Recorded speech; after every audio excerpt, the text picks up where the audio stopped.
Honorable Prime Minister Dr. Terence Drew, members of the media, Mrs. Lanicia Collins-Williams, our sign language interpreter, and all of our viewers and listeners, good morning and welcome to this another edition of the Round Table. I am Sharima Matthew, filling in for Press Secretary Liburd. The Roundtable series forms part of the government's ongoing efforts to keep the public informed and engaged with matters of national importance. The Roundtable represents an opportunity for the media to engage the Prime Minister on government issues and concerns in their quest to properly report and provide updates to the general public.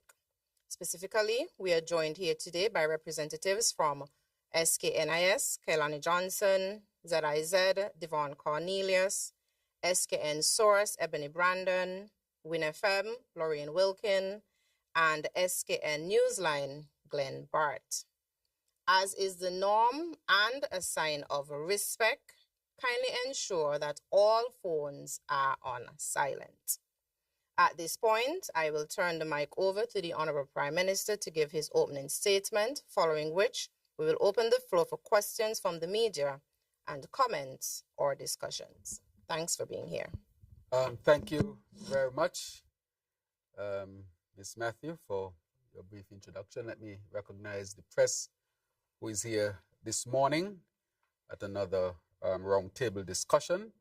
As have been said before, this engagement is an ongoing engagement to ensure that the public is up to date with all of the relevant information and to promote transparency in a dialogue between myself and the press, which I think is very, very important. I also want to say that this government continues to be open. It seeks dialogue and it's people-centered.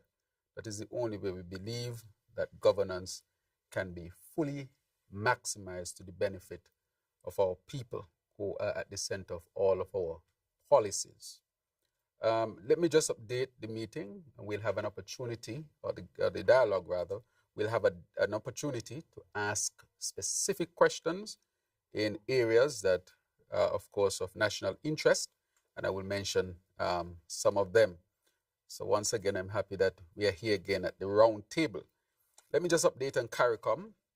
CARICOM held its 48th regular meeting, Heads of Government in Barbados, February 19 to 21, where we took a robust delegation, including myself and Foreign Minister, Senior Minister, the Honorable Dr. Denzel Douglas, along with Permanent Secretary from my office, Ambassador Larry Vaughan, other representatives from the Foreign Affairs, and also the Press Secretary, Mr. Javon Liburd. This meeting, we discussed the matter of free movement of CARICOM nationals. I would just like to state categorically that there's a carve-out for St. Kitts and Nevis, and I think Antigua as well, with respect to the full implementation of the CARICOM free movement. Let me state it clearly that St. Kitts and Nevis has not signed on to this. Last roundtable, there seemed to have been some, I would say, miscommunication, not on my part, but I'm not accusing the press of it at all. Maybe persons who were listening and intended to misinform the people. So I want to state it categorically. I think that's categorically enough. Also want to say that we discussed the issue of regional security and crime. We were able to form among heads, three of us to lead on this, including Chairperson, Prime Minister Mia Mottley of Barbados, along with the Prime Minister of Trinidad and Tobago. And of course, we have a new Prime Minister now, and we'll know exactly by the 18th, 19th, 20th of this month who will be there. But whoever the Prime Minister of Trinidad and Tobago will be a member of this, and myself. And so we have engaged three principal persons to deal with this. We are looking at a criminologist, a public health expert, and we have asked a retired judge from Belize to head to chair this three-person lead to deal with the issues of regional security and crime. We have not yet identified a health expert, which we are going through. and I communicated recently with the chairperson, the Prime Minister of Barbados. We also discussed issues of climate resilience and renewable energy transition. Just to say that the European Union, who was represented by its president and the president of the European Commission, declared that the European Union is interested in buying renewable energy from CARICOM. And so our geothermal resource that is located on the island of Nevis was, of course, put forward as a possible offtake by the European Union in terms of their energy buy around the world. And so that has come. That is great news. And we are putting together a team from the CARICOM to engage the European Union to take it even further if they will be willing to even make the necessary investments as well to get us up to capacity to sell them energy in the form of hydrogen, principally the sources being geothermal, wind, and solar. And we should not exclude, of course, waves. The Caribbean is an energy-rich place in terms of renewable energy, and we can leverage this as a new type of new economic advancement. As I've said before, based on our sustainable island state agenda, that energy is at the center. If we resolve our energy issue through renewable energy sources, we would resolve a lot of our issues. And those words are not just my words, but if we were to go back and look at the IMF report of 2023, we would realize where the IMF actually did an analysis and showed that our transition to renewable energy would stabilize us in many ways, including economically and fiscally. And so when we started SEED, as we can remember, because as I've said before, the CBI cannot be our main source of income because that is a very vulnerable aspect of our economy. It is very, very vulnerable. I said it from day one that it would be the toughest thing that I have to deal with. And what you have seen has demonstrated that, and that we needed to quickly pivot. And so we would seek a new strategy of diversification where we came up with a sustainable island state, and at the center of it is renewable energy. And we are pursuing that very vigorously. And I'm sure you'll have questions on it, because as you know, the Premier of Nevis and I, we have passed a resolution in the House where we declared that the geothermal is a national asset and we'll develop it as a federation. And we have made significant progress. We have raised the money to do the initial build out of the geothermal project. But I'll get more on that because it's very exciting how far we have reached with respect to that. We also spoke about food security. As you know, food security is very, very important, where we are now collaborating on a number of projects throughout CARICOM, with Guyana being the lead on it. Honorable Dr. Irfan Ali, President of Cooperative Republic of Guyana, is the lead on this, and he has actually put out a documentation. So we continue to work on the issues of food security. We know what is happening with these tariffs, but I would like to state categorically here that St. Kitts and Nevis has a deficit with the United States of America.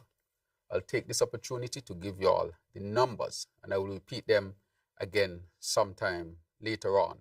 We have a serious deficit, which means that the United States benefit much more from us. So unlike the issue that the United States has with other regions, it is positive for the United States. I got these numbers from the Controller of Customs, and he reported them to me. So I want to give this number to the press. When it comes to imports from the United States of America, in 2024, we imported, and this is the number in EC dollars, $754,029,809. $754,029,809 that we imported from the United States of America. In terms of our exports, we only exported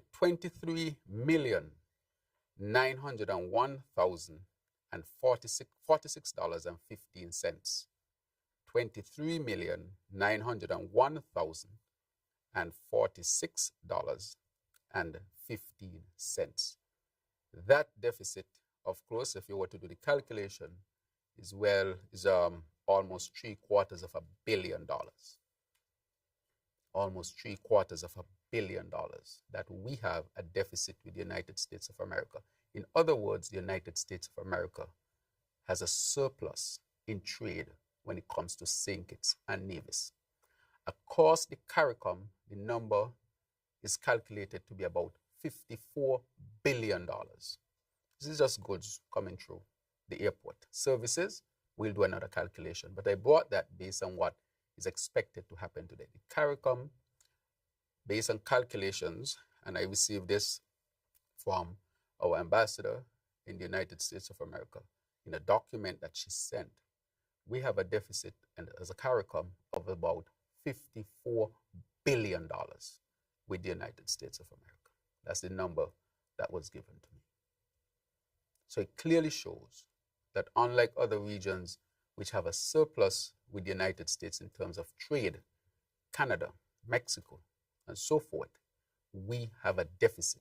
In other words, the United States benefits much more from trading with the Caribbean region than the Caribbean region does with the United States of America. I wanted to take my time with those numbers because in your writings, I hope that these numbers would be reflected in your articles and your news items. St. Kitts and Nevis has a strong case to make when it comes to tariffs. The evidence shows that we don't deserve these tariffs that can increase the cost of living for our people. Look at the deficits that we are running. This is in favor of the United States of America. On food security, and there's some more that I can discuss with respect to our ongoing plans and so forth, but from a CARICOM perspective, that was discussed. Also, the trade deficit was also discussed at CARICOM. It was not acknowledged that we have a trade deficit with the United States, meaning that the United States has a surplus with us. The ongoing situation in Haiti was also discussed. And again, this matter showed that Haiti continues to be a very dangerous place in terms of the gangs and so forth.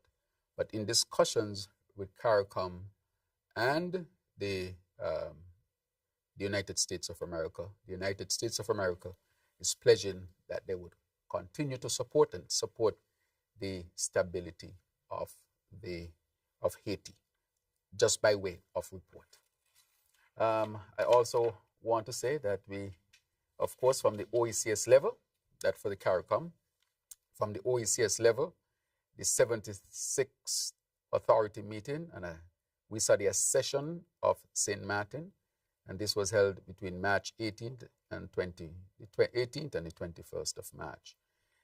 This St. Martin is now advancing to be an associate member of the OECS. And so we welcome St. Martin, of course, to the community, to the OECS. And we're encouraging the other part of St. Martin to consider as well. They had started to make moves. I met with the Prime Minister of Dutch St. Martin, and I met with the President of the French St. Martin. French St. Martin has now gone ahead, and Dutch St. Martin, from my discussions with the Prime Minister of the Dutch side, that they too would seek to be a member of the OECS.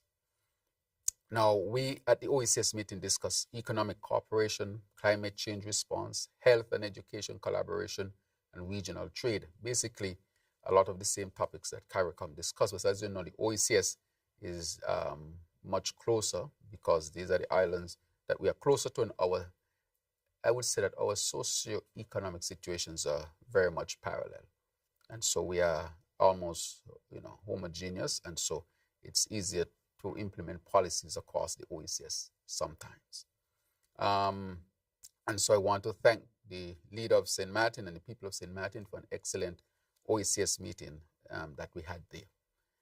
Now, on March 25th to 28th, I traveled to Abuja, Nigeria, where we had the Afro-Caribbean Investment Summit, St. Kitts and Nevis focused. This was a bold move, a revolutionary move, I would say a groundbreaking move, rather, to really link the African continent with the Caribbean, and specifically St. Kitts and Nevis. As you know, Nigeria economically is considered the powerhouse of Africa, along with South Africa. It is an extremely large country with the largest population on the African continent and the largest population of Black people around the world. Around 250 million people and counting, and it is a young population. From all indications, Nigeria has what it takes to become an extremely developed country, in the sense that it has people, it has resources, soil, minerals, gas, and oil. And if you have people, you have land, and you have those types of minerals and natural resources and energy, it means, therefore, that you have what it takes to advance your country. And so it is projected that Nigeria will continue to grow economically, and it's important that we make the connection. The trip was extremely rewarding. I traveled with the Premier of Nevis, who is also the leader of the opposition, to declare to Nigeria that St. Kitts and Nevis politically supports closer ties and closer collaboration. And right now, the Afreximbank have been supporting very strongly, as you know, and we did a lot of good things in Nigeria, including signing an MOU. That MOU, I think, is a groundbreaking MOU. I don't think an MOU like that has been signed with any other country, Caribbean country, over our history.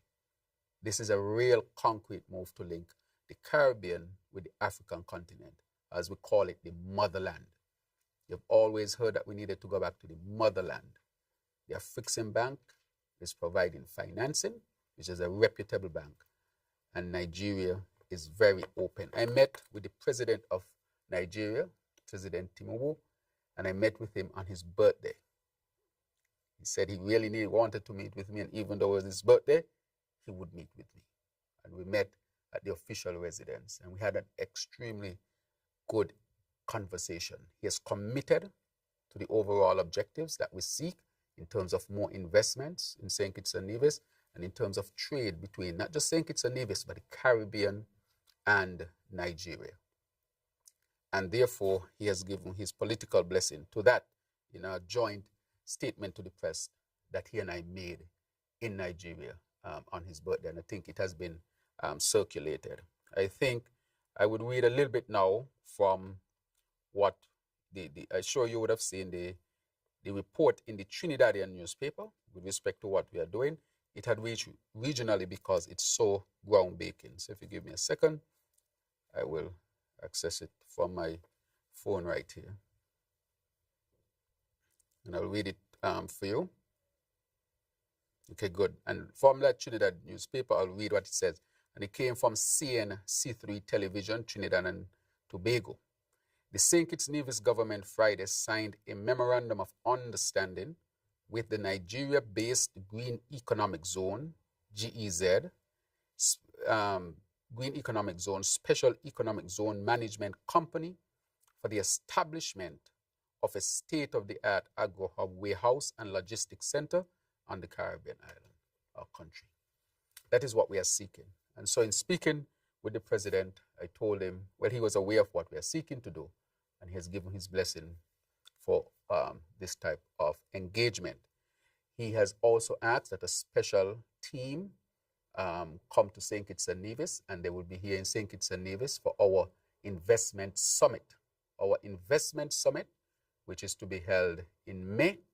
We are expecting a team from Nigeria that is being put together, that the president has asked that they come to that investment summit in St. Kitts and Nevis, and asks that the Caribbean, of course, be included as areas to be invested in.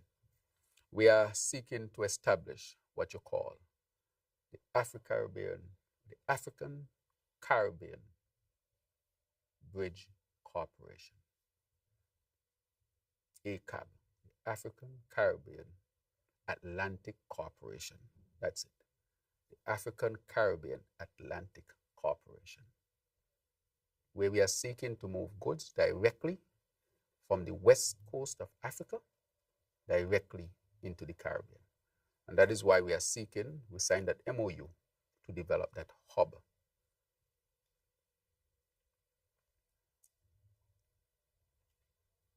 You can call it ACAB, African Caribbean Atlantic Corporation. We are seeking to build an Atlantic bridge between the west of Africa and the Caribbean. We had something that in the past worked against us, but this time we'll use it to reconnect us in the Caribbean with our people. St. Kitts is the smallest, but I think it was incumbent that somebody made the move,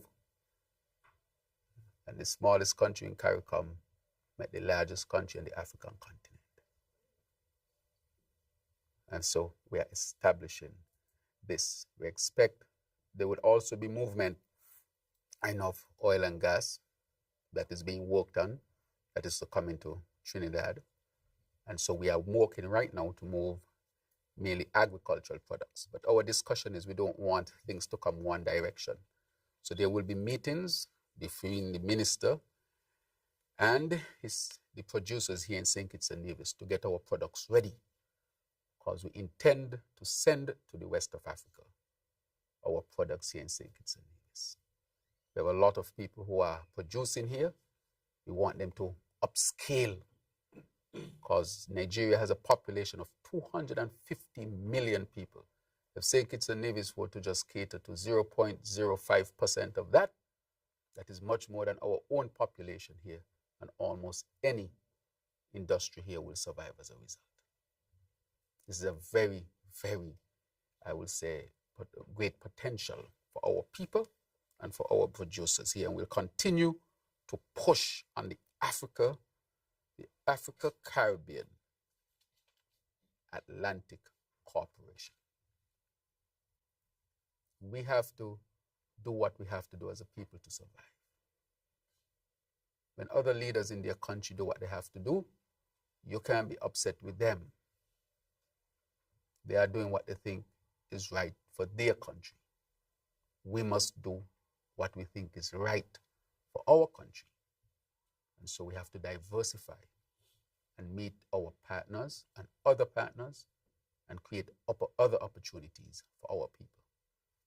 In the Middle East, where we have gone, Africa, where we're heading, we'll be heading to India, the Far East. So we'll be looking for a series of new opportunities to advance our beautiful federation of St. Kitts and Nevis. I'm going to open the floor now, if you just allow me, just to give a quick few updates so that we can get into the discussion. Or maybe I can give these updates after. So I will just say that we continue to power progress with our advancement of the sustainable island state. As you see, we have now done the plastic ban. Plastic is killing our people. We are now becoming flesh and bones and plastic. This is a serious issue with microplastic in our systems, our bodies, in our brains, in our organs. And we have to do what we have to do to protect our people. It's an inconvenience, we admit, but it gives opportunity for entrepreneurs, those who are the seamstresses are those who use their machines to sew and can make bags and so forth. They should get into the business, just like we did with the masks. After a while, we stopped importing masks because our people were able to start to make the mask. So all these plastic bags that we had, I would like to see our people now making bags that will be able to be used for shopping and so forth. So it creates opportunities as well. We continue our investments in healthcare. Even at JNF Hospital, we have invested significantly. Education, public safety. We continue to build our renewable energy projects, which I'll have updates on, and we continue to diversify our economy. As I said, it is not easy. It is challenging because we are going from a a situation where we depended heavily on the CBI. And as I said from day one, based on what I met when I reached into government with respect to the CBI, that this would be an extremely challenging period to transition from the CBI. And now we see everything that is happening around the CBI.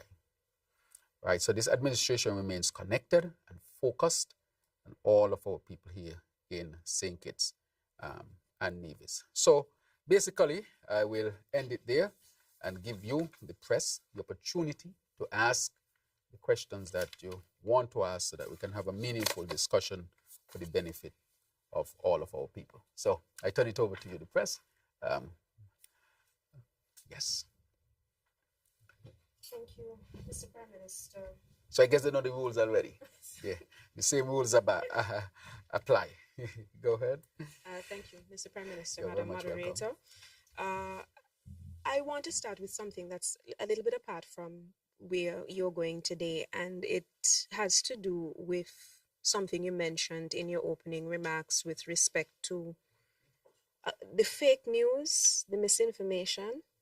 It might sound strange coming from a media practitioner, but I'm wondering whether or not the government is going to seek to do anything to strengthen regulations legislatively with respect to media operations.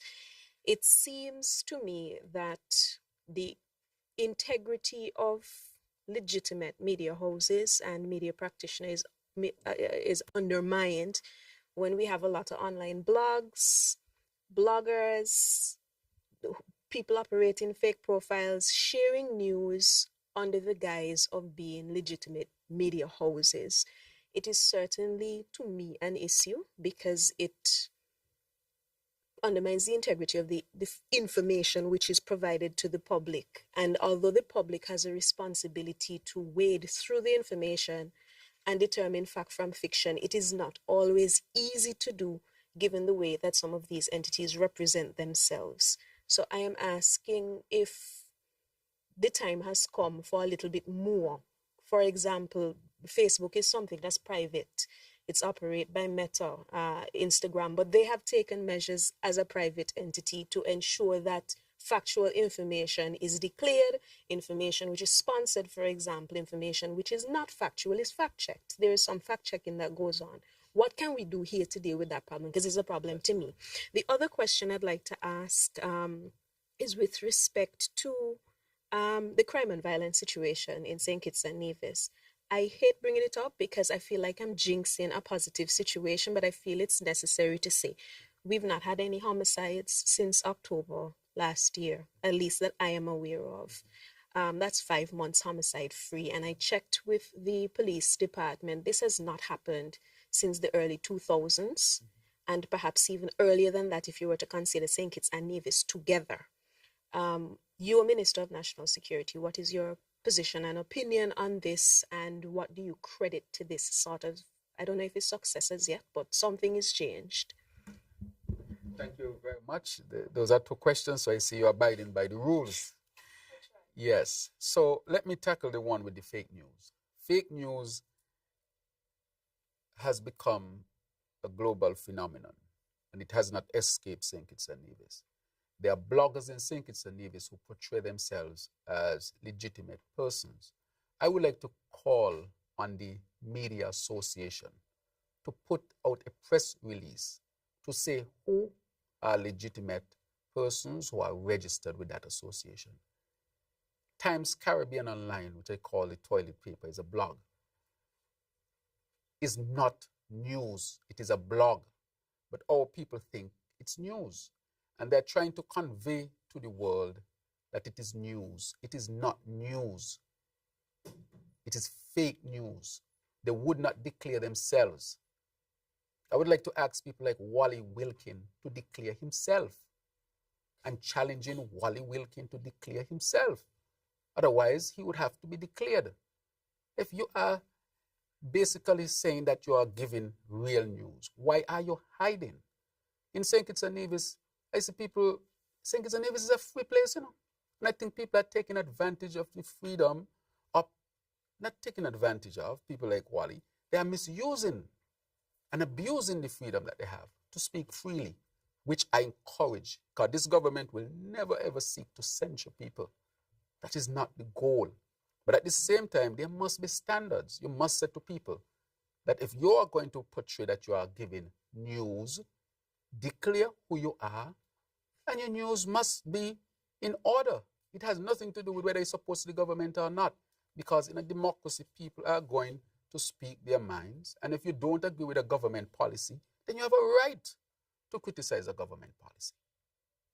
That's your right. That is where the political debate lies. You propose an alternative and we debate the matter. But when you're going to be out there trying to portray St. Kitts and Nevis as the worst place on earth, St. Kitts and Nevis, as you said, is a place where children have health care, education, a democracy, people can talk freely, low poverty rate. We don't have people sleeping on the streets and children on the road begging. People have a hospital to go to. I mean, there are so many good things happening in St. Kitts and Nevis.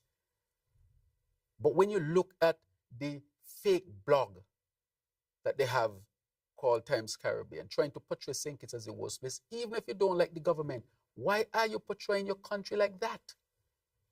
With fake news, why would you do that to your country? But I'm calling on the Media Association.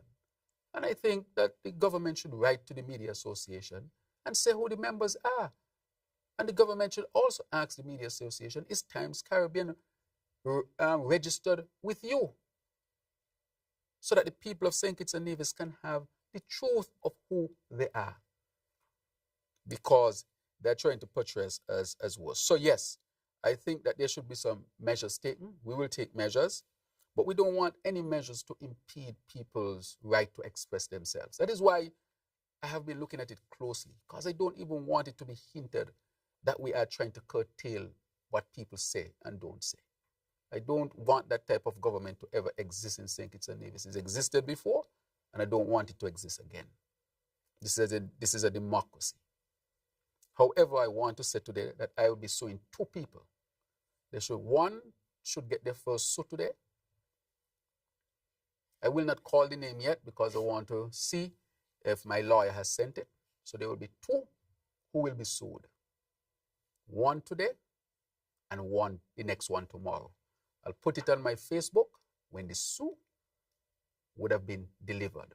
I am not playing with people anymore. It is not right that you can just defame me because I'm the Prime Minister. Criticize me if you want to criticize me, but don't defame me. When you defame people, defamation is a criminal act, or it is, let me put it this way. If it's not a criminal act, I guess I have to look at the law and see, but you can be held responsible for seeking to defame people. Just because you have access to a Facebook, you just can't talk about people like that. So let's say you have Devon Cornelius over here and you don't like him. Is it right for you to go on your Facebook and just say all kind of things about him that are not true, that would defame his character? It is not right.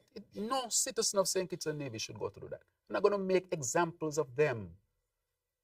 And the money I'm going to ask for, I'm going to give 50% of it to charity. I don't really want the money, but I'm going to make an example out of them. I'm going to take them to the court. And no sorry in this, because people must know, criticize, but why you need to attack me and seek to defame my character and lies. So yes, I'm going to take action. When it comes to the other part of it, I really don't want people to feel in St. Kitts and Nevis that they can't speak. Because people should be able to speak. However, when the news becomes such that you're undermining your own country, some sort of action has to be taken. And I'm asking the Media Association to call its members in and to reinforce the issues, to reinforce the principles of good ethical practice. And to also declare who is a part of the Media Association and who is not a part of the Media Association, so people can know. So I think that that question will be asked of the Media Association. I think the president is Mr. Andrew Huey, correct? Yes. If I just may interject here. I'll finish the questions. I'll finish. I know Mr. Bad, but she asked a question. Yeah, so no problem. So and then I'll give you the opportunity to do it. So just mark it down. I'll just go quickly on the issue of the crime and violence matter, again, this is accredited to the whole of St. Kitts and Nevis. This is because the society was called together, the society has come together and has tackled this issue. I have said from day one, even in opposition, that the only way that we can effectively deal with the issue of crime and violence is to come together as a people. No corrupt program would resolve the matter. The peace program was a corrupt program under the Timothy Harris-led administration with his brother. They can't account for millions, tens of millions of dollars from the Development Bank. I have the audit to say that, and a case is ongoing.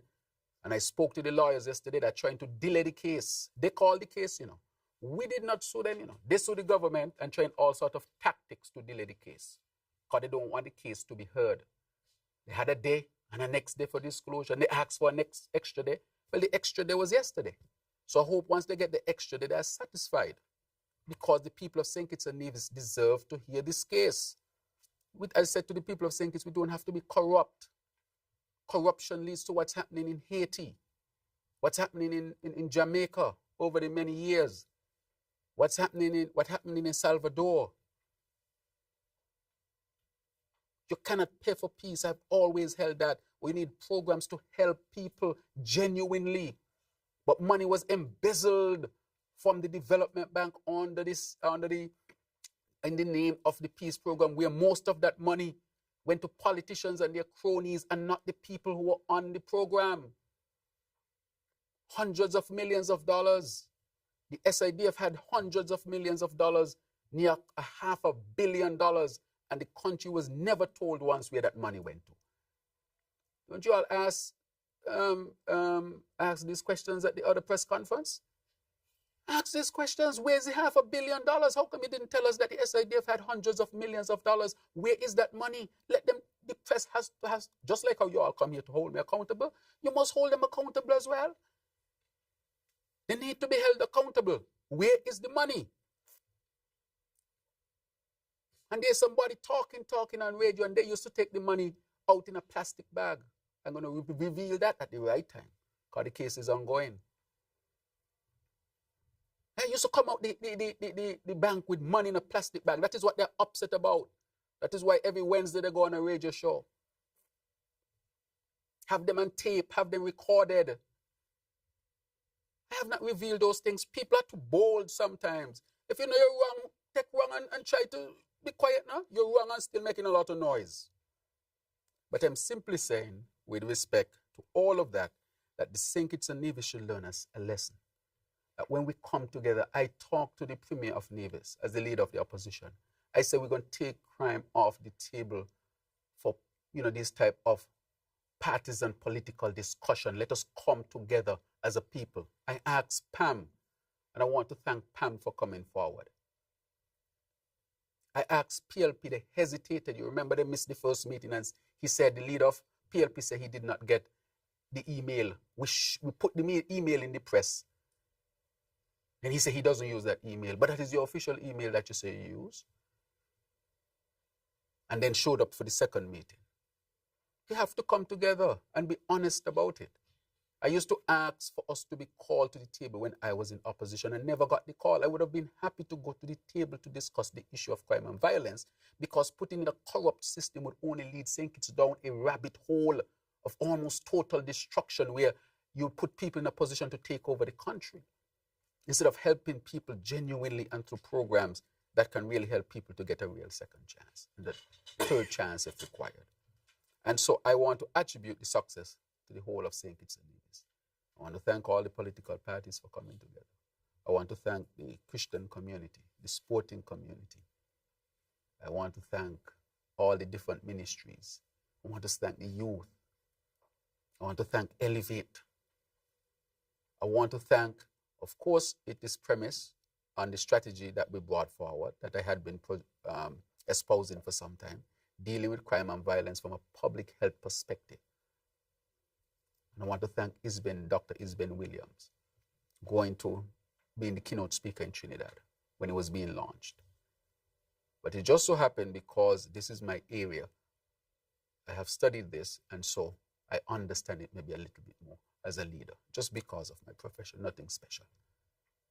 And then sought to implement it. I want to thank the Chamber of Commerce and Industry, who have been at the table since day one and continues to be at the table. I want to thank the UN representative, who is at the table. So all of us are at the table, opposition, government, all of us are at the table, to make sure that we can get the result on the principle of dealing with crime and violence from a public health perspective, which is all hands on deck type of approach. And I want to thank the task force, the Citizen Security Task Force. That task force has been working very hard. I want to thank them for their hard work and encourage them to continue to work hard on behalf of the people of St. Kitts and Nevis.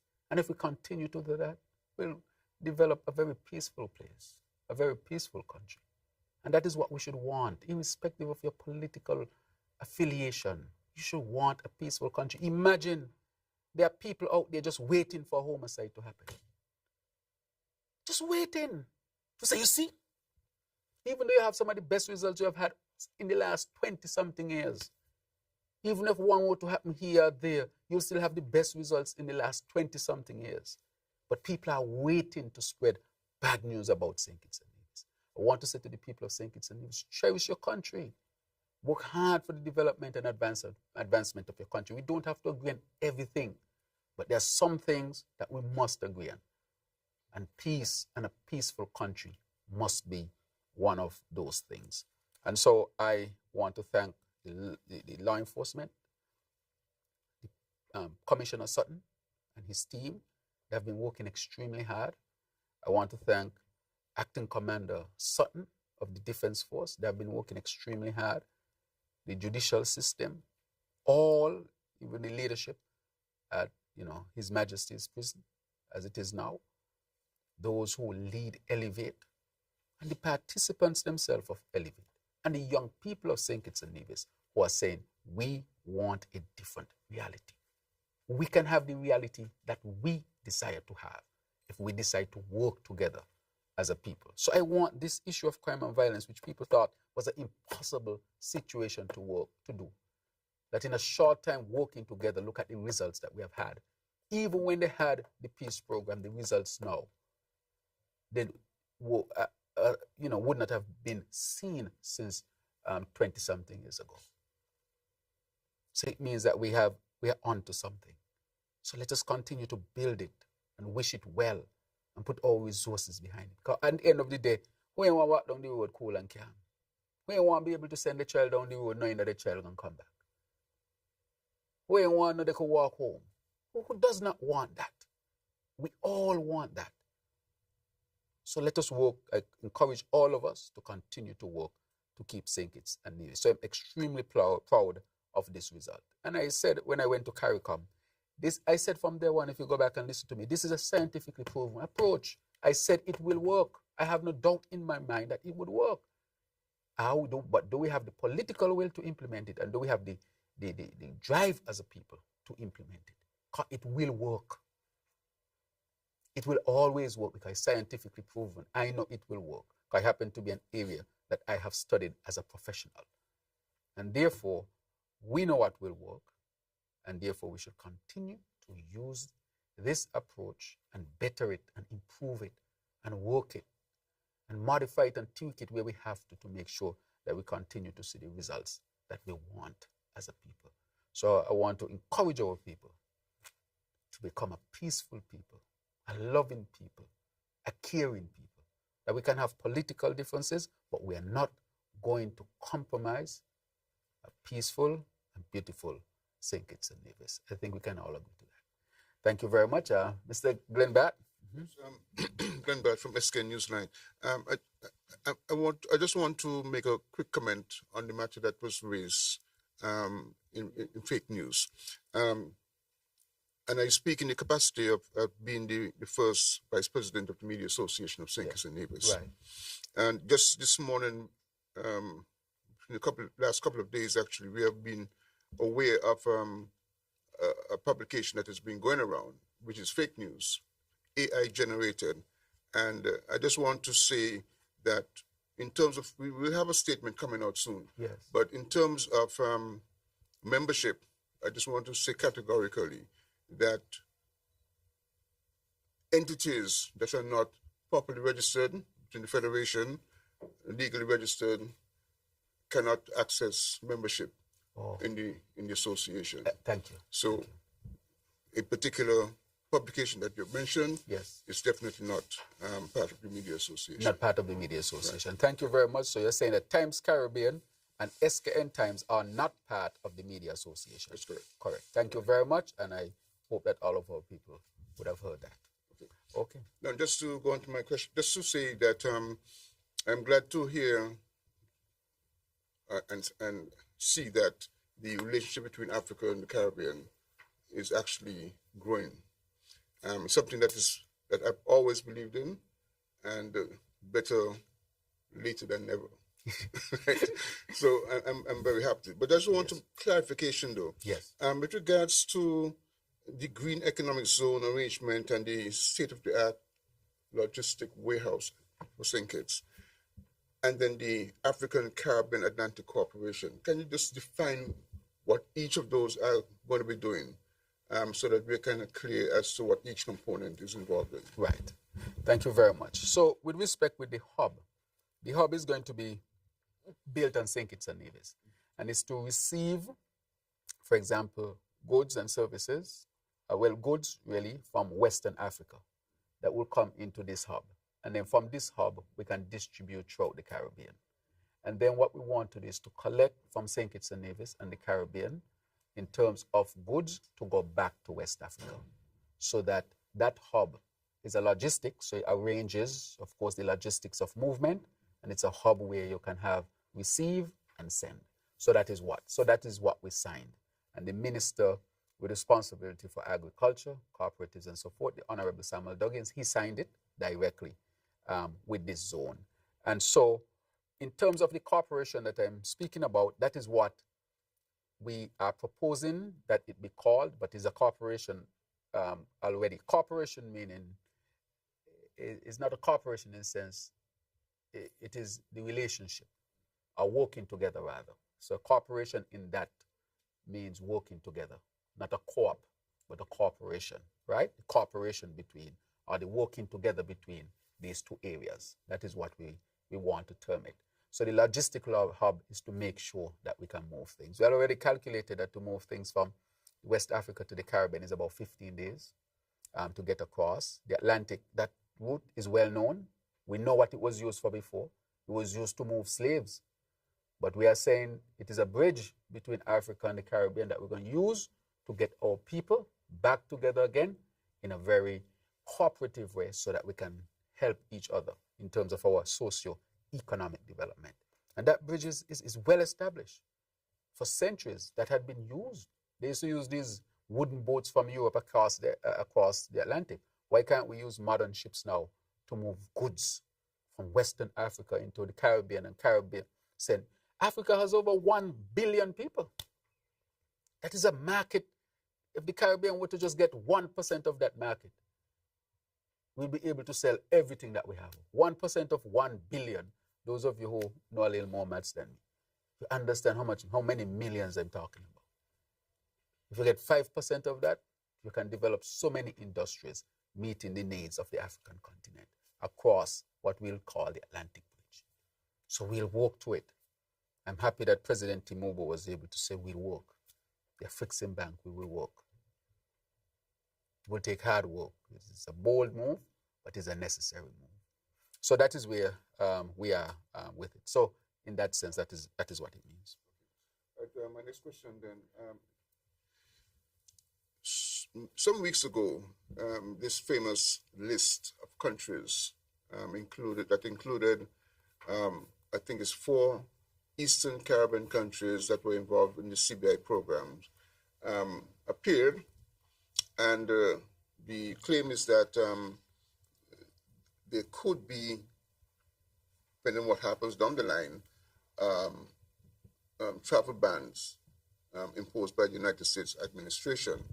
My question is, therefore, between then and now, has the United States administration communicated directly with St. Kitts and Nevis in regards to those concerns or that list? And if they have, what exactly are the concerns? And if they have not, do you think that the situation is credible enough to warrant St. Kitts and Nevis and the other OECS countries involved creating a strategic plan as to how they're going to engage the United States? Right. Thank you very much, Mr. Bat. That is let me first say that when that came out, I did not know it was out. I received a message from the highest representation at the U.S. Embassy in Barbados, because a new ambassador has not been appointed since the last ambassador left the position after the change of administration in the United States of America, Ambassador Roger, who was a hard worker there. And I received that message, and she said to me, PM, we know that this is in the media. Let me state that we have no knowledge of this, and Washington has not communicated anything to us. So we inquired at all levels, and everybody said there's nothing that they have seen of such. As a matter of fact, a representative from the State Department was asked subsequently in a press conference, and she said, I can't even speak to it because there's no list. But is Washington constantly reviewing things? Yes. And so we saw that, we inquired about it. Of course, it was discussed at the level of OECS, and OECS is going to engage the United States of America. I spoke to the Director General this morning about our plan to engage the United States of America. And the head of CARICOM now, Chair, Prime Minister Motley, in her official report after the meeting, she said that she brought it up with the United States, and discussions are ongoing as to when OECS would meet with the United States. But one of the proposed time is during the spring meeting, which is to take place at the further, I think it's the third to fourth week of this present month in April. And so that had been sought. And so they have said there's no list, there's nothing really there that we can discuss on that particular matter. So our strategy is that all the countries come together. We have decided that we should go and engage and see, what they, but this engagement is an ongoing engagement. United States of America is one of our closest allies, has always been. And so we want to have continuous dialogue and discussion with the United States of America. We may not agree on everything because we can't. They have their own interests and we have our own interests as well. However, we have had a tremendously good relationship, and we want to continue that excellent relationship that we have had with the United States of America. So she has said to me, there's no list. However, we are seeking to have that dialogue going forward. Devon Cornelius, ZIZ Broadcasting Corporation. With regards to the figures that you mentioned regarding imports and exports, can you break down what categories of goods make up this figure? And what are the implications for our local industries? What measures is your administration implementing to ensure that there is a boost in local production? And the second question also has to do with the US. So we note that other countries in the region have engaged with the US on the Cuban medical doctor issue. Can you detail any conversations St. Kitts and Nevis has had with the United States on this matter? Right. Thank you very much. With respect to the goods, I don't have the figures of how we would break down that. I just sought the overall figure, but that is something that can be had easily, could be had easily from the customs, for example, so that can be provided. But the overall number is what I wanted to present to show the world and people of St. Kitts and Nevis that the United States has a trade surplus with us. And the numbers I show shock people. We're talking hundreds of millions of dollars here. Now, when it comes to the issue of production, we want to increase our production. For example, we are going into large-scale farming once again. One of the first projects we are doing is the pepper project, which is on its way presently. We have already secured the land, 100 acres in the Cayon area. We have already put the order in to get all of the fencing material. We have already have the bulldozer on the site clearing the land. So we are going through land prep at this particular time. Each 10 acres will employ, I think, 30 people. I think that's what it is. Each 10 acres will employ 30 people. But it would employ a significant number of people.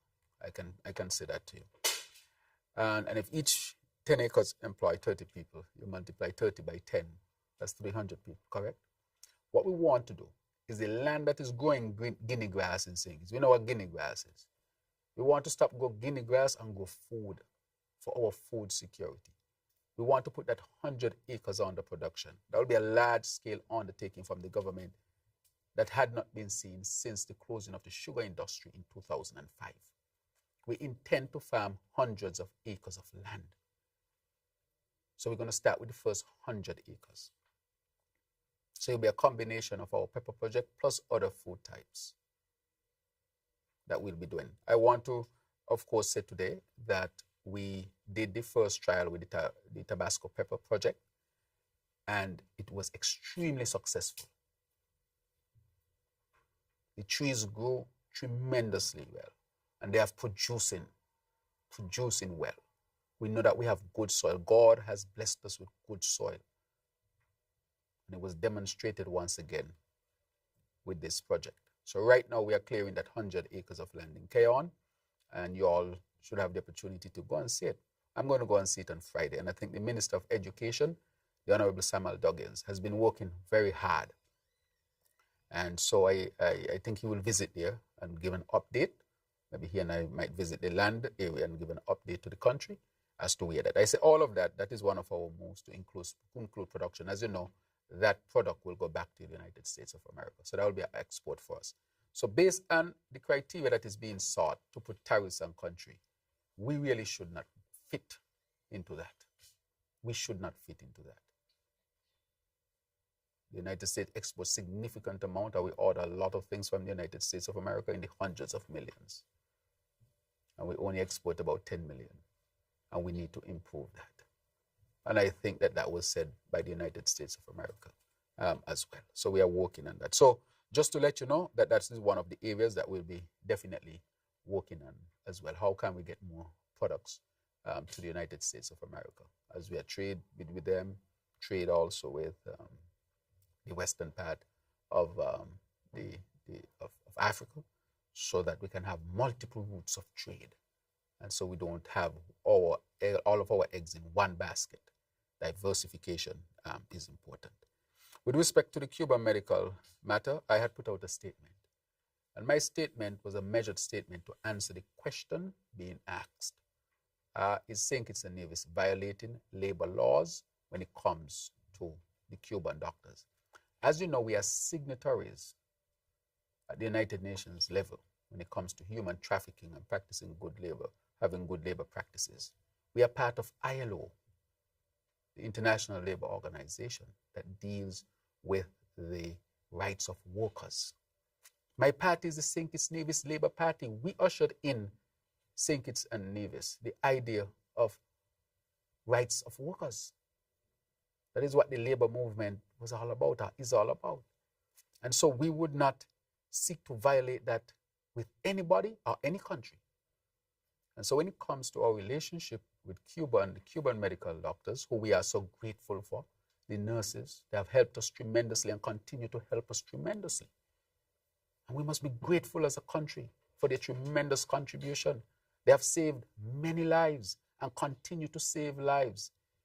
The reason why we have specialists in certain areas at the hospital is because of the Cuban doctors. We have anesthesiologists, those who put us to sleep, nephrologists, those who take care of the kidneys, oncologists, those who deal with cancers.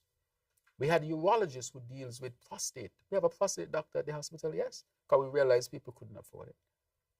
We had an endocrinologist that's a specialist in hormones and diabetes at the hospital.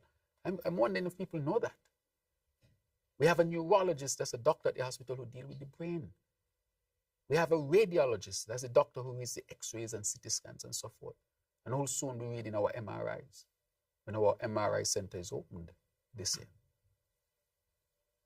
So we have ophthalmologists who deals with the eyes. And so the Cuba medical program has been extremely beneficial to our people, and I'm proud of it.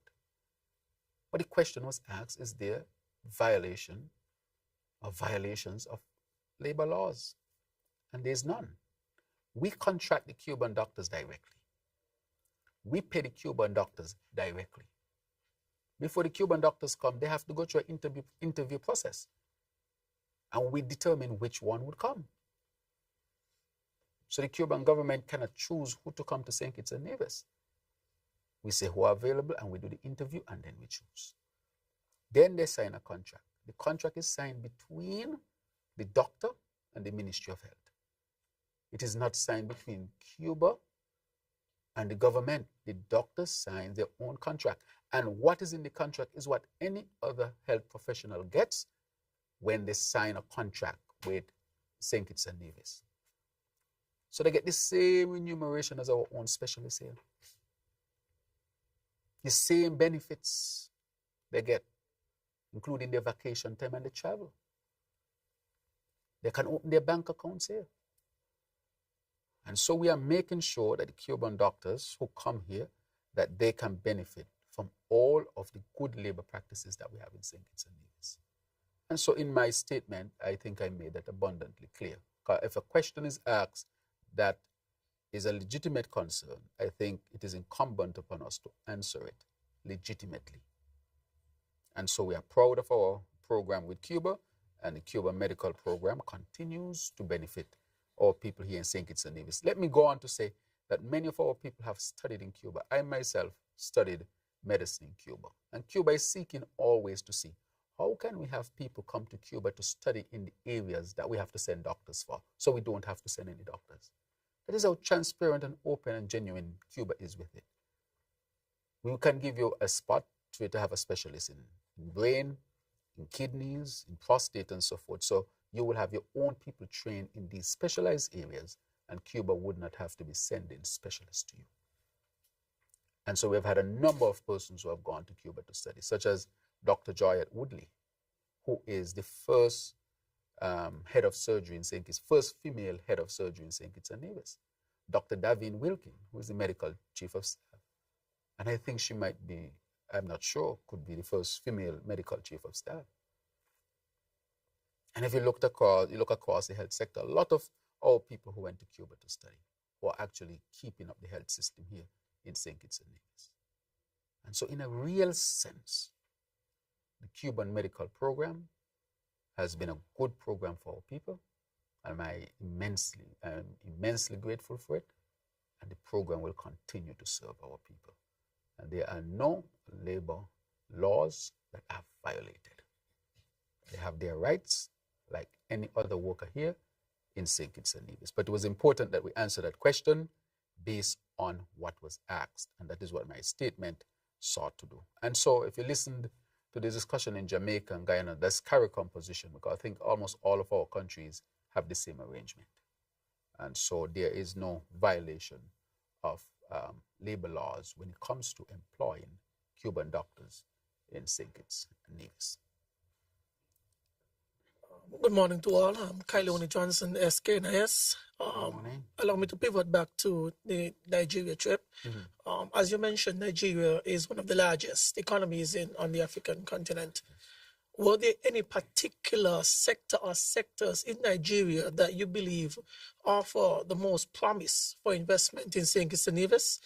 And my second question is, my colleague, Ms. Brandon, hinted to, I don't think she didn't want to use success, but the progress we have made in homicides and murders in St. Kitts and Nevis.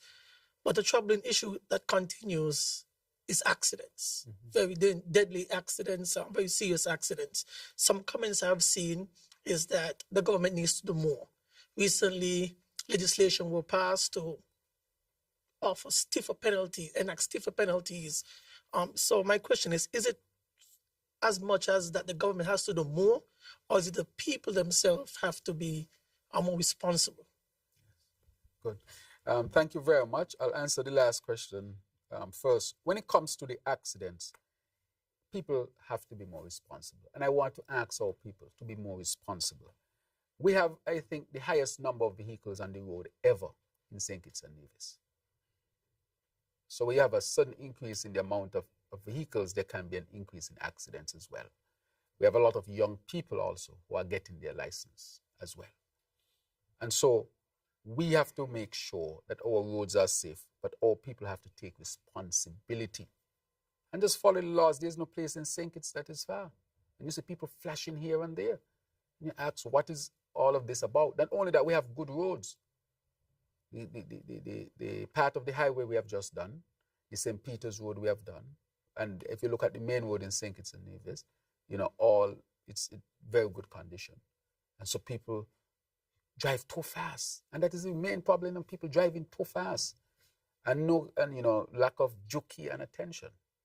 However, as you see, we went to Parliament because we have not taken this lightly. And I want to thank the Honorable AG, Honorable Garth Wilkin, who has put the task force together to deal with this matter. And we have passed stiff laws. You know how much tickets are given out? A lot of tickets are being given out for driving fast without seatbelt, and you're just giving them out. And it seems like, well, it's not affecting people, even when we have increased the fees significantly. And people still continue to drive fast and without duty and attention. The next act is that we are now in the process of implementing very soon technology. You will just be receiving your tickets in the mail. So you think you drive fast or you bore stop and you got away? No. You'll see your ticket in the mail. And based on the issue, you'll be taken to court. So we are not going to sit by and allow people who are not taking the responsibility actions that they should take to make our roads unsafe. We have increased the stiff penalties, stronger laws. Now we are going to put the technology on top of it, and it will work. I said that before, and it did, and it will work again, because it's scientifically proven that it will work. But we are now in the process of getting the technology involved. Already we're picking up people on the cameras. We have already passed the laws, and people will start to receive their thing. And people are already submitting. Well, the AG disclosed that he has already received dashcam videos. We catch somebody. I think they run the red light on the Newtown Bay Road. So I need to ask the AG when that person going to be getting their ticket. Yeah. Somebody with a dashcam picked them up, and the AG has a secure email where you can send those videos, and he has confirmed that he has received dashcam videos of people violating the traffic laws. So we're not going to sit by and watch people violate our laws and make our roads unsafe, and we're going to implement the technology. So you think you drive fast and you think you get away, your ticket for hundreds of dollars come in. And I want our people, just respect the laws, keep St. Kitts and Nevis safe. Because the very life you save might be yours. And so we are working on that front. You asked about the Nigerian trip and which areas we look at. We look at the area of agriculture, for example, and food security. Nigeria, I think, has some of the largest areas of arable land in the world, period. Just miles and miles of land, and that land can grow a lot of things that we buy from other places. So that can be another source for us to be able to get agricultural products. And then here in St. Kitts and Nevis, we're increasing our own agricultural production, and we have unique type of products here that they may not have. For example, I see people making soap of herbal, this and that. Those are unique brands. That is why we are so keen on intellectual property. So when these start to filter into markets, the intellectual property is protected. So we are stepping up to trade. That is why we had the Bureau of Standards get all of these accreditation, so we can accredit our products so that when they leave, people know that we are sending out safe products. In the economic zone in Nigeria, it is associated with a state-of-the-art lab that is accredited. So you want to know the products leaving have been tested in an accredited lab. And when they come, they can be tested in our own labs as well.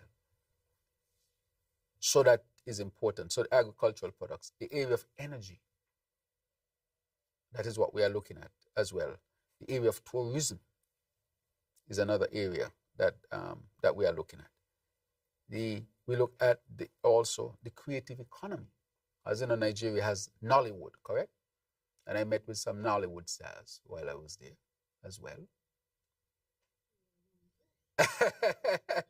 I hear you.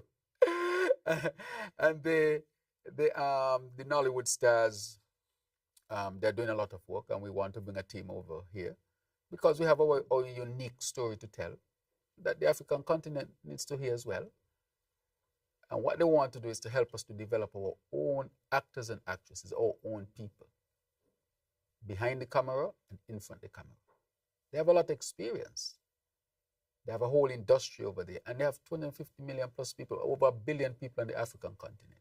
You only need to reach a small percentage of that. We want to get our artists into Africa, our singers, our dancers.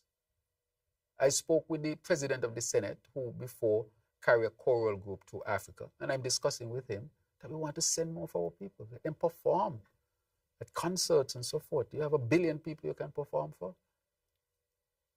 It's a whole world out there, that we have not even started to scratch properly yet. Our own people. If you go to Nigeria, unless you speak, nobody would know that you're not from Nigeria. You need to go and see where you come from. You'll be surprised. Go and see where you come from.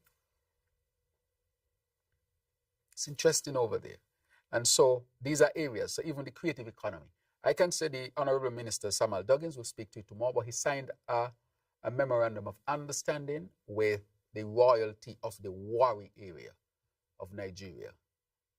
And she has committed to work with us on the creative economy. The people are out there, and they have resources too. It's not all the story you see in the media is true. Trust me. All those stories are not true. They have very good and positive stories over there that we need to learn for ourselves and see for ourselves.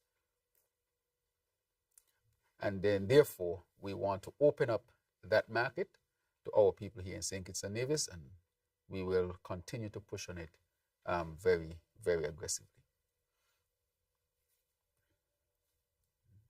Anybody else? Okay, sure. Mm-hmm.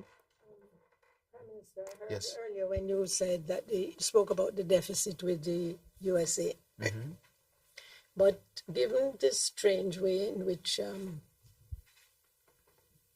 Mr. Trump's mind operates, and in light of the IMF's warning about the adverse economic impacts of tariffs on countries heavily dependent on the US, I imagine that the hub is one of these measures that will counteract that. But are there any other specific fiscal or economic policies being considered to buffer the economy against potential adverse effects from the trade war? Right. What you're saying is absolutely correct. If these tariffs hit, there's hardly any country in the world that can escape. Not even the large economies can really escape. Not China, not Canada, not Mexico. So our argument with the US is that we want to carve out, because with us, you have a significant surplus of $54 billion. So if the argument is these countries have surpluses with us and it's unfair to us, fair enough, what about the countries like us that have deficits with you? And so we are going to see what that would be. I think that question was received, and I think when the Secretary of State was in the Caribbean, he said he will take that back to Washington. And so we are waiting what the response would be. So part of it is to advocate for our own position in dealing with the matter. Advocacy and making our argument, which is a logical, practical, evidence-based type of argument and not emotional-based. I'm not making any emotional statements, because I think at the end of the day, I don't know how far emotional statements go. What I'm making are factual statements, measured statements, so that the facts can be looked at and decisions made based on actual facts. And so that is where we are. So our advocacy is important. The second aspect to it is to educate our people. Our people need to know. This is not government dependent, as some people want to make it out to be. This is beyond government. So our people need to come together and understand this. This would affect prices of certain things, or has the potential to affect prices of certain things, certain goods, certain services. We might be called upon to change what we consume, what type of services we access. We might be called upon to do that based on the cost. Because let's say you're accustomed to one particular type of rice, but that rice is coming from a country that there's a tariff. But you can get the rice, let's say, from South America, Guyana, northern Brazil, that is much cheaper. Then we might just have to say, look, we might have to eat a different type of rice. It is a reality. Otherwise, we'll have to spend so much more on the food coming from up north. A situation created not on our own doing, but because policies were made. Again, countries have a right to make their policies. I can't be upset with that. We have to ask our questions. What are we going to do for ourselves? That is the question that is being asked. So, one, as I told you, our own advocacy. Two, calling on our people. Now, three, building resiliency. That is why now we are going to now start to, as I said, farm 100 acres immediately. And before the year done, we want to have about 300 acres under production of food for our people. That is why all this land we see around St. Kitts and Nevis with Guinea grass, we want to remove it and grow food. The persons on the step, a lot of our persons on the step who have been in the area of landscaping and so forth, we are going to move a number of those persons to the farms. Let us produce food. And that's going to help people to transition in the PEP, make the PEP sustainable, the step sustainable, because now they'll be working and producing, increasing productivity. We have to increase our own productivity. If you have people on the side, and people have complained that you have so many people doing landscaping, how about if those people go on farms in agriculture to produce for our people? It's the same type of work, correct? Same type of work, but it's just that you're going into a productive area where you can produce food for the people, produce food for yourself. And so if each 10 acres is going to take 30 people, 100 acres is going to take about 300 people. 200 acres is going to take 600 people. 300 acres is going to take 900 people. That's producing jobs for 900 people, producing food for our people. So one of the ways is actually to go into large-scale farm production so that we can produce more of the foods that we need here in St. Kitts and Nevis. Open up new trade routes, such as to Nigeria, for example, or the African continent, seeking to open trade routes in northern Brazil. That is another one I think we are seeking to do as well. And then having investments coming. For example, I'm meeting with a company called Evergreen, sponsored by the Afrexim Bank, to invest. Discussions going on with respect to investments into aquaculture or fish. And then discussions into chicken production as well. We are now producing so much eggs in St. Kitts and Nevis. We have our own hatchery. We are now looking at a slaughterhouse. Our own animal production in Beaufort, which we are developing with Southern University. Thank God for Southern University, which is a black university from Louisiana. Very soon, I'm sure you have the date, we are going to launch the Cannabis Authority. You know who have been helping us with that? Southern University, which is the top university in cannabis production in the United States of America, that we signed an MOU with them. Not only that Southern University is helping us with our animal production, along with Ross University. And the cannabis industry is expected to create a whole new industry. We are developing our tourism. As you know, we have exploration to build the Ritz-Carlton. And our hope that the new reality in the world doesn't affect the investment. Because it's a new reality. But things has been progressing well thus far. We want tourism to be strengthened. More flights are coming in. We're having a robust cruise tourism season. Very robust. The numbers have gone up. Numbers have gone up in all areas in tourism. Overnight stays and so forth. Construction. Bastia High School. The hospital. We'll see these later on. And I know the Minister of Housing will speak to housing as well. But that will not be left behind. We're actually progressing. Even though there have been some challenges, which I will never deny. But I will say clearly, if we bring in an investor and the investor does not live up to what is expected, We have things in there to protect us, And St. Kitts and Nevis has been protected. So all of these things, expanding the economy in different areas, becoming more food secure, and then the whole issue of energy security, because these are responses. But I did not start to respond now. I said from day one that we need to get quickly to a diversified economy, otherwise we'll be in trouble. If we had not started moving, we would have been way behind the 8 ball, Even with the African, the first country to sign an MOU with Afreximbank in terms of a direct project was St. Kitts and Nevis. I signed it first in Bahamas with the president present. Because I said, look, we have to move quickly to start to open up new opportunities. That is why you see I was able to get to Africa, because that had been in the planning for some time. This ain't just overnight. This has been from day one since I got into office. Let us pick up let's just run. Because this is what I thought could have happened. Let's get Tabasco in. Get the land. Let's farm hundreds of acres of land. We need water. Ask the Taiwanese, we don't need no community center and this. I need water. You can't have a modern country without water. Talk to the Taiwanese. We need healthcare. We need a good hospital for this climate change. I said we need renewable energy. And I'm going to make an announcement on the renewable energy. Let's get geothermal going. I spoke to Mark. I said, you're in my opposition. But let us agree on this thing. This thing can transform us. And look how far along.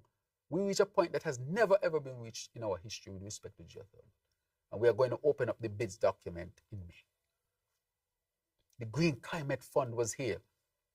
And the head of the Green Climate Fund said, I know you all want to do 5 wells, but we want you all to do the full 9 wells and get rid and have full energy for St. Kitts and Nevis. Do you know what that will do for us? And we're going to open up the bidding document in May. I know that there are going to be challenges. But I think as the leader and the party in power and with a team, we need to start to put things in place so that there could be hope. There's a lot of hope. And we are not going to sit back and watch, whatever is happening and countries making their decisions or complain about their decisions. I'm not going to sit here and complain about the decisions that the President of the United States makes. No. He says he's making them in the interest of his country. How can I be vexed with that? So what are we going to do for ourselves? That is the question that is being asked. We have to do for self. That's what Marcus Garvey said. When he came here in the 1930s, he said, do for self and connect to Africa. He said that in the 1930s. He knew what he was saying. It's almost as if he knew the time would come when we will be left in a deep ocean to swim.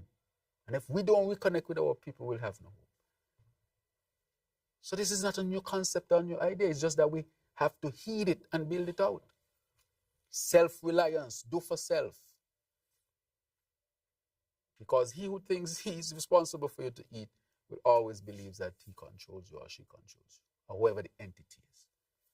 So I'm not upset with any country. I'm saying to our people, we have to do for self. We have the issue with crime and violence all these years. We can't look to America to solve our problem and to Europe to solve our problem. We can partner, and we should always seek to have partnership, because partnerships are important. We can't be isolated in this world. However, we have to lead and make sure that what we do for our best interest. That is what has to happen. And so this situation has it, and so we have to collaborate with other countries in the world and see how we can position ourselves to survive in this world. We should do for self. OEC should work closer together. CARICOM should work closer together. Our people have to become more conscious as to what is taking place. And that is why I say we have to be responsible. I'm not seeing enough writing independently to assess this situation, apart from the partisan politics. I would like to see an assessment on the tariff and to tell our people this has nothing to do with the government. This is a policy by the United States of America. However, it can affect us like this, irrespective of which government is it. That our people get a different type of understanding of the realities. Bring on the economists from the universities, our experts. Have a meaningful discussion on one of these topics to educate our people so that they can understand what is going on in the world. Bring on the nutritionists who say you might not be able to eat Kellogg's cornflakes because the price might go sky high, but you can get a different type of cereal. You might have to grow food in your backyard. Not might, just grow food. I have peas, Yes, I have peas. I have some bananas coming to, Yes, with my peas. I have bananas too. And I intend to plant more things in my yard. Can you imagine if all these yards had something and you put all of that together, how much we'd be producing? This is a different type of world. It's a different type of world. And nobody's escaping. Who would have thought that Canada would be in the position it's in? Who would have thought that Canada is larger than the mainland of the United States of America? Has more minerals and all these different things. Yet Canada is almost being brought to its knees and have to resist. Canada. If Mexico, largest Central American country, being brought, Europe being brought. So we need these independent analysis where we escape the partisan politics, where our intellectuals and experts can discuss these matters to enlighten our people. Because without the ideas, without the enlightenment, our people can be lost. Enlightenment is important. So I want to say that, as we discuss these matters, as the tariffs and all of these things are critically important. So we're looking at it from diversifying the economy, educating our people, advocating for ourselves, new trade routes, all these different parameters to help ourselves.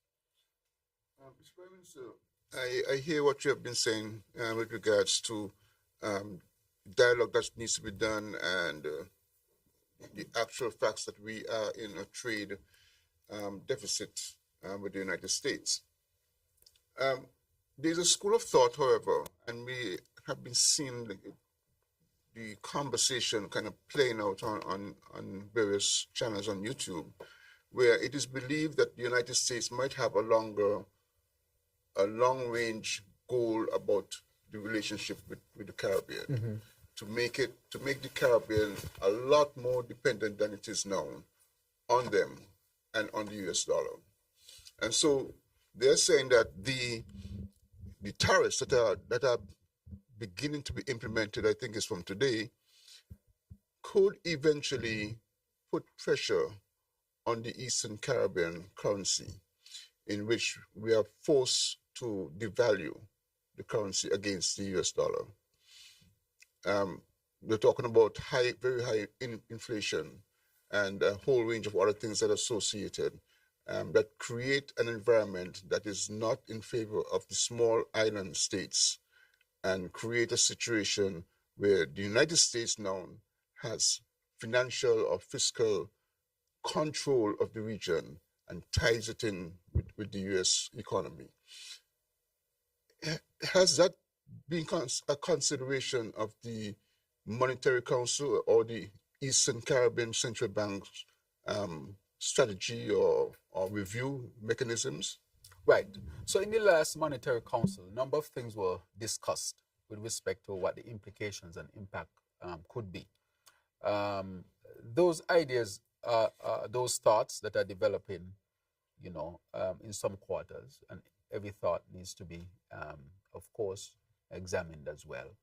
But at the Monetary Council, a specific idea of such has not been discussed. I can say that the EC dollar is pegged to the United States dollar. And our reserve that we have, that we keep above a certain percentage, that is why our money doesn't fluctuate, because we have substantial reserve to back whatever we decide our rate with the United States is. So that is the present situation as we speak. I don't know how else that can change in terms of the full incorporation, but that is how the EC dollar is actually positioned. Now, if the United States puts tariff, meaning that when the United States imports stuff, that those stuff will be higher. As a matter of fact, the demand therefore might go down because people have to pay a higher price for good, the demand goes down. The United States dollar might go up. It can happen like that and have a deleterious effect, But what is happening with some people is that, as you can see, others are seeking to establish trade in a different currency. So you can see China, South Korea and Japan for the first time in a meaningful way coming together to decide how they're going to respond to the tariffs. So what the whole issue of tariffs is creating, that the rest of the world is looking for alternatives. So that argument with respect to the Eastern Caribbean, I can say we are already pegged to the US dollar. As I can say with our economy, we are already, in a sense, in a serious trade deficit with the United States of America in billions of dollars. So in a sense, the United States benefits significantly from the Caribbean. They benefit more than we benefit from them when it comes to trade. I don't know how much worse it can get. That is why we are saying this can't make sense for the Caribbean, but we'll wait and see. And, that argument, I think it can be looked at. And next Monetary Council, I can ask from the experts there, what are your assessment of an idea like this that is being espoused in the media? But as I said before, it's not going to be easy. It's going to be challenging. We have been through challenges in our history before: slavery, colonization, now independence, and I guess the struggle continues in a real sense. But I can always say that we are never alone, and we are not alone, and we have to seek to establish relationships where we can establish them for our own well-being and protection. But is it a very challenging period? It is. But is there ways to work around it? There are ways to work around it. And we will continue to see how we can work around it. Will there be pain? If the United States is saying they will have pain, we will have pain too. The United States is saying it will have pain. So if they're saying they will have pain, and our economy is pegged to them, then we will have pain as well. And those with the trade will have pain. So it seems like this is a period when the world will go through pain. But we have to educate our people and bring their consciousness up. Because people will try to make it partisan, a political partisan issue, and it's not. It is an international issue. Right? Those who have access to energy are those who will immediately do well. Can you imagine if we had our geothermal? Man, we'd be smiling. Say, okay, well, we have geothermal, we got water, we got land, we could grow food. The lights on, people have food and water, we can take on anything else. That is why you see me was pushing so hard. We have to get the geothermal. And I'll keep pushing it hard. We have to get it, we have to get it, we have to get it. We have to get solar energy, renewable energy. The Caribbean has a chance because it has access to renewable energy. If we get access to that energy, it will help tremendously in all areas. Our energy independence is our true, realistic economic and financial independence. For whatever it's worth, that is our number one goal. How can we harness this energy to serve both St. Kitts and Nevis, and if we can help even other countries around us? Just one very quick question, please. With respect to the conversations you had in Nigeria, a lot of discussion about trade and agricultural development. Was there any consideration given to education and the opportunities there, and tourism? Antigua tried that with questionable degrees of success, but Nigeria is literally a straight shot across to the Caribbean. Yeah. Any considerations for tourism and education? Right. So we spoke about education, spoke about healthcare as well, because Nigeria has a lot of resources. So yes, we discuss education and we discuss. So when the team comes, we will start to flesh out these things. But there's different, and we discuss tourism. They can invest in our tourism infrastructure here as well, because they can invest in hotels and our infrastructure where they can partner with us, so that there's room for that as well. And in terms of the movement of people as well, that I know was tried before. Maybe you need to look at it very much closer and see how we can better it. But there will come a time, because Nigeria is growing so much, and the West African and the economies are growing as well, that you'll have a large middle class over there who will be looking for places to go. Why not jump on a jet, come to the Caribbean for a week and head back over there? You don't have to go to Europe and pass over the Caribbean to get there. Even with that, we can be discerning, because if you have a population of 250 million people, and you have, let's say, 15 to 20%, worst case scenario, 15 to 20% at least upper to middle class, 20% of $250 million, of 250 million people, you understand how much? That's 1/5 of that. Well, 1 into 25 is what, 50 million people?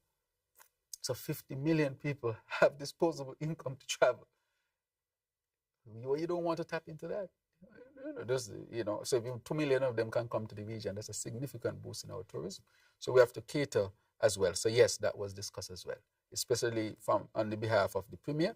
He discussed that one as well. I want to shift to healthcare, Mr. Prime Minister, with regards to the Climate Smart Hospital. What is the status of that project in terms of what stage is the development now, and how do you respond to concerns regarding the land ownership for that construction, for its construction? And in January of this year, there was a statement from the government signaling support for St. Kitts and Nevis nationals who may face possible deportation from the US and perhaps other countries. How many have since been deported? Right. So as far as I know, only one. The last time I got an update was just one was deported from the United States of America. If there's any more, I have to get an update, but that's the last update I got from the Chief of Immigration, Chief Jeffers, with respect to that. So I will say, that is where that is. However, moving on to healthcare, the issue of the land is settled. Let me say it that way. This is a national project and nothing is going to frustrate that. So I would not even get into a discussion of the land area per se. There's going to be what you call a One Health concept. We will have medical school, vet school. We're going to put a research lab there. It's going to be a concept that we're going to really launch in St. Kitts and Nevis. And that area will become a health hub, whether it's animal health, all the different health, because we believe in the concept of One Health, because animal health affects human health. If you have issues with animals and people eating meat, what do you think would happen to them? And some animals carry diseases that people can catch, correct?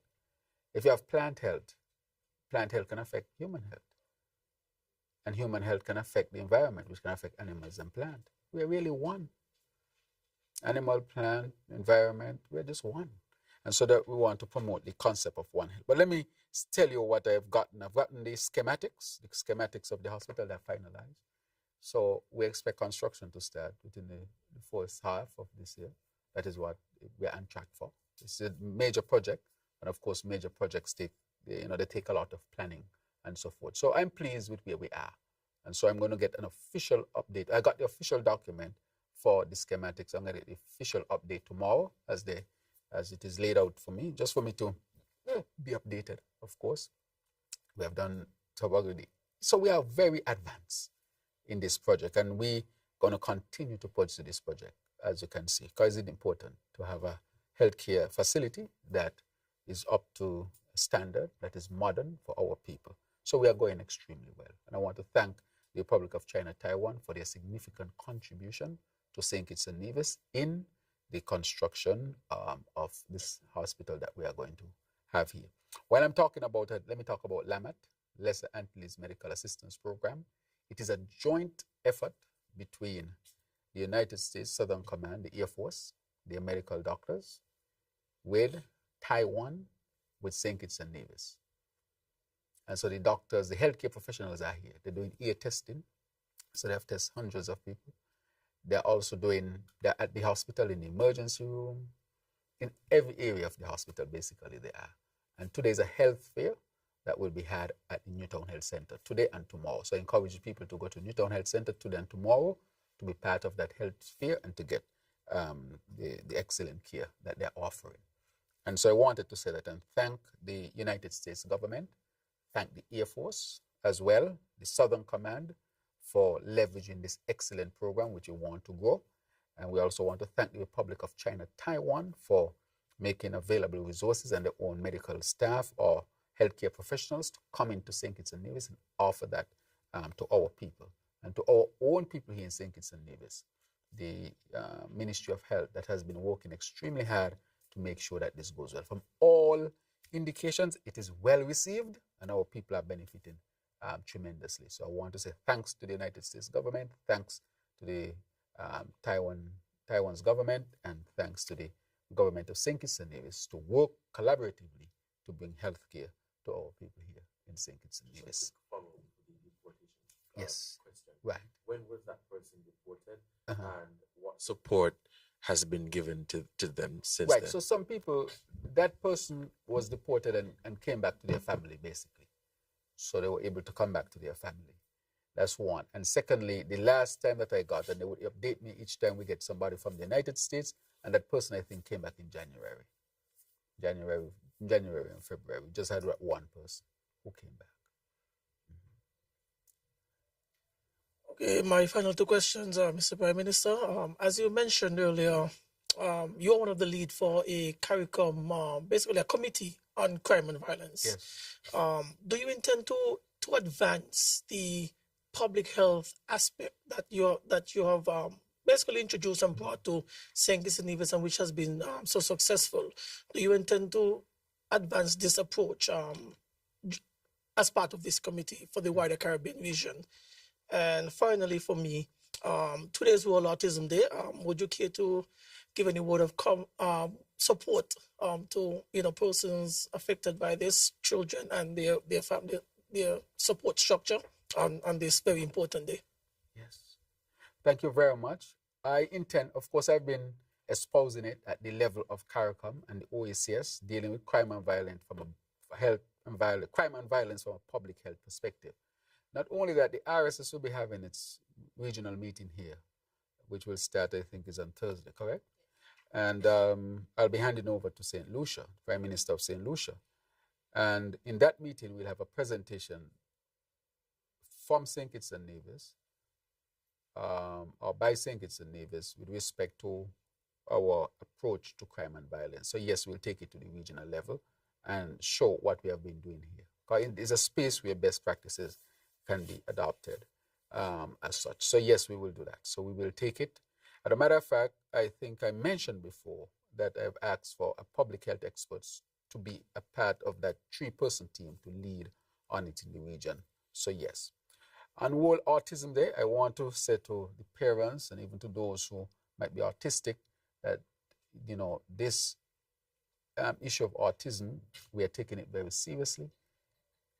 Persons have autism, they can be well adjusted if given the right intervention. All is not lost, and our people need to be sensitive to this as well. We are seeking to upscale our offerings here for persons who have to deal with autism in terms of getting a spectrum center and so forth. So we are in serious discussion. The CAPSEC was leading on it, and I'll get an update on it. But to all those who have to deal with autism, I want to say that you deserve all to be treated with all the rights that everybody else is treated with. This condition can be treated and managed, and all is not lost. And so I want to give my full support to this community. Okay, that's it. You have any more questions? Okay. Any more? Okay. All right. Prime Minister, my last Yeah. question.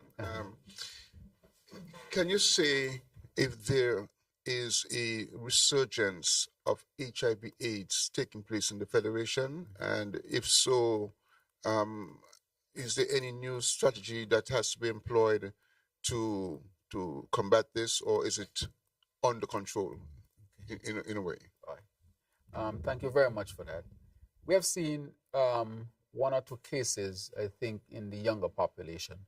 And so we have sought to, because you see, when you have strategies and tactics in dealing with public health issues, sometimes you have to shift and adjust based on what the situation is. Just like COVID, you have to change. If we are hit with dengue now, we have to change. If you're hit with a yellow fever, we have to change.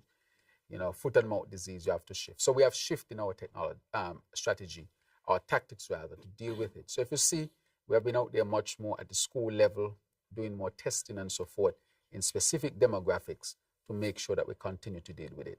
HIV is not rampant and out of control in St. Kitts and Nevis.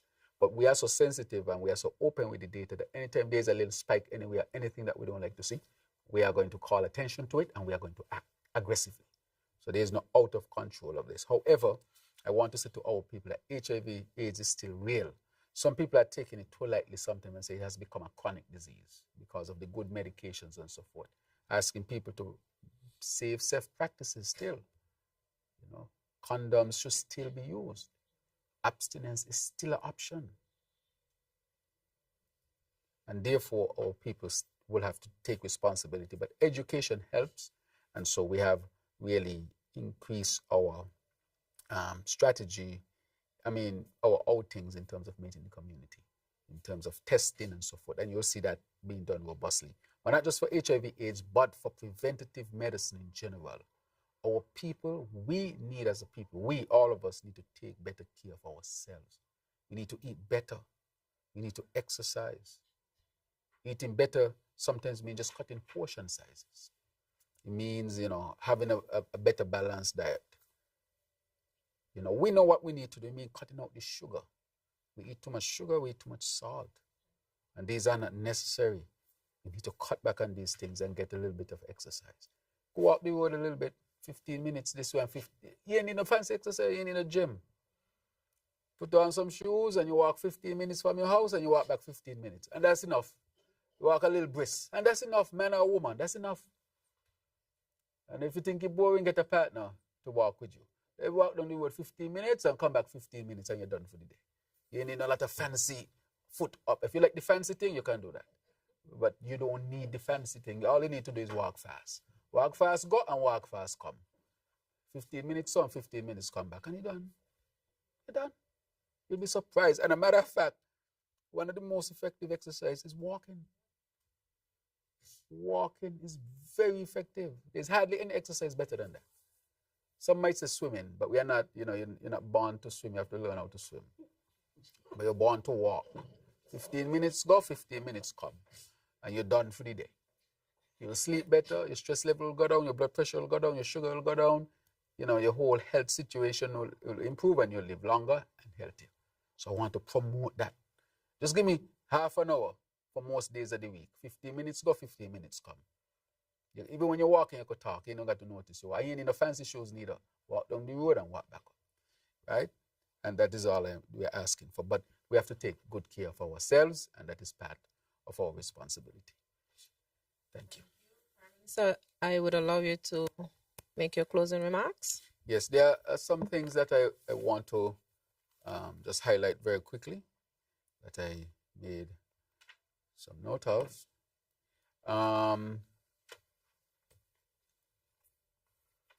Right. And the press asked the questions that I wanted to talk about with respect to the CBI program and the EU, because something just came out from the EU. Now we know the EU has changed its legislation to determine how you have visa-free access. We in St. Kitts and Nevis, we have done a lot of changes. We continue to engage the EU. We continue to do what was necessary. As I said when I came in, we were on the chopping block as far as the UK was concerned. We saw one country got visa denial during that time.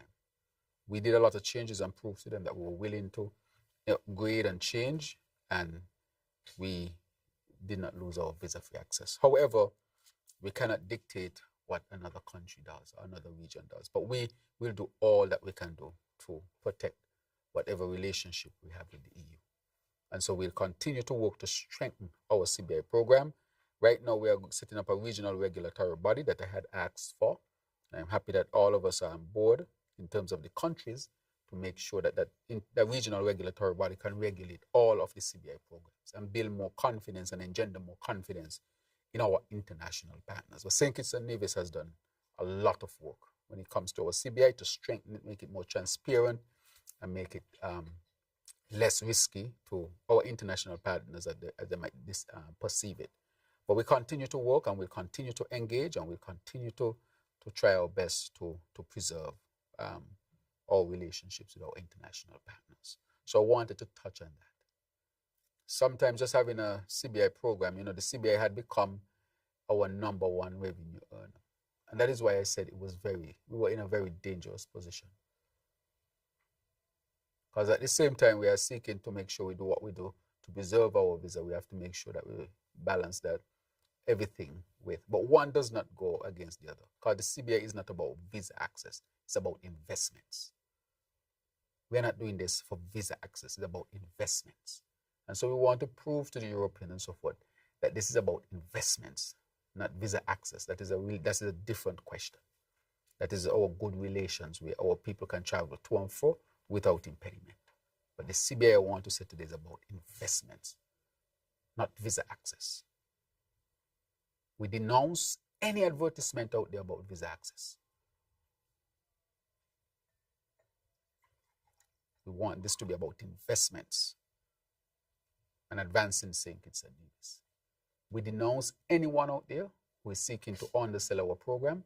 As a matter of fact, we are going to make a release very soon of persons who we are going to strike off to market and do business with St. Kitts and Nevis because they are in violation of our laws. We are serious about it.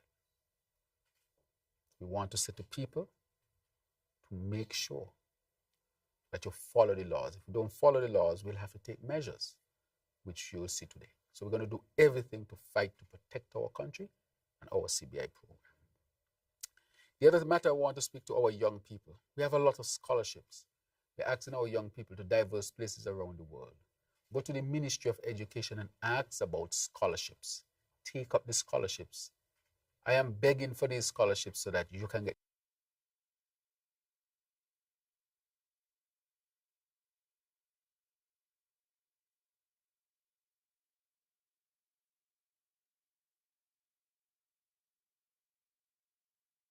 every time I travel, we ask for scholarships. They give us scholarships. Don't care who you vote for or you vote for. We want to know, as long as you're a young Kittitian, you have the capacity, you go and you qualify for a scholarship to get yourself a scholarship to advance yourself. We want our people to have access to good education. So that is what I want to remind our people about. And I think everything else that I had to update on, I think you have asked the question, and so I don't have to do it. But I wanted to speak to the CBI and also to speak to our young people about taking advantage of the many scholarships that are available in St. Kitts and Nevis at this particular time. Let me just wrap up by saying we have a beautiful country. Let us all work to preserve our beautiful country. To those who just want to spread gloom and doom, I am sorry for you that you want to paint your country in such a bad light. And I ask our people to protect the image of your country, irrespective of your political position. Do not risk that, because the consequences will befall all of us. And so with that, I want to say to our people, I want to thank you for the confidence that you have posed in me to really represent you. I want to say that this administration is putting people first. With all that we have done, in every sphere that we have worked in, it is to your benefit. It is to your advancement. May God continue to bless our beautiful federation. Have a wonderful day. Thank you, Prime Minister, for always making the time to engage with the media in efforts to ensure that their questions or concerns are addressed, as they continue to ensure that the people of St. Kitts and Nevis are educated, updated, and made aware of what is actually happening in the Federation. We continue to extend our gratitude to the platforms that facilitate live airing of the roundtable, ensuring that the public and our citizens within the diaspora remain front and center during these conversations. To our media partners here, to our listeners and viewers, thank you for coming. Thank you for tuning in. But before we end, just a quick program reminder. Be sure to catch In Focus today, Wednesday at 1 p.m. on ZIZ radio and television and SKNIS's social media platforms. The Honorable Attorney General and the Minister of Justice and Legal Affairs, Garth Wilkin, will share on the topic, Understanding the Pathways to Citizenship. This has been the Roundtable with the Honorable Prime Minister, Dr. Terence Drew of St. Kitts and Nevis. Thank you.